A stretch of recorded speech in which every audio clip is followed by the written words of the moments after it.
જય શ્રી કૃષ્ણ મિત્રો, જય માતાજી। ફરી આપણે મળ્યા છીએ, વાત કરીશું દેવી ભાગવત વિશે। દુનિયાએ જ્યારે પૂછ્યું તું કોણ છે, ત્યારે દેવી બોલ્યા, હું જન્મ લેતી નથી, હું પ્રગટ થાઉં છું। દેવી ભાગવત કહે છે, સર્જન મારો શ્વાસ છે અને વિનાશ મારી ઈચ્છા છે, બંને પર મારો અધિકાર છે। માં દુર્ગા ભય દૂર કરે છે, પણ અહંકારીને કદી બચાવતી નથી। માં સત્ય સાથે ઊભી રહે છે, ભલે આખી દુનિયા સામે હોય।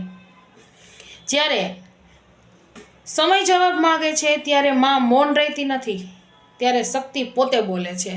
જે દેવીના માર્ગે ચાલે છે એ ક્યારેય ખાલી હાથ નથી જતા। જય શ્રી કૃષ્ણ, જય માતાજી। ભક્તો, જો તમને મારો વિડીયો ગમ્યો હોય તો લાઈક કરો, શેર કરો, ચેનલને સબસ્ક્રાઈબ કરો અને કોમેન્ટમાં જય માતાજી લખવાનું ભૂલશો।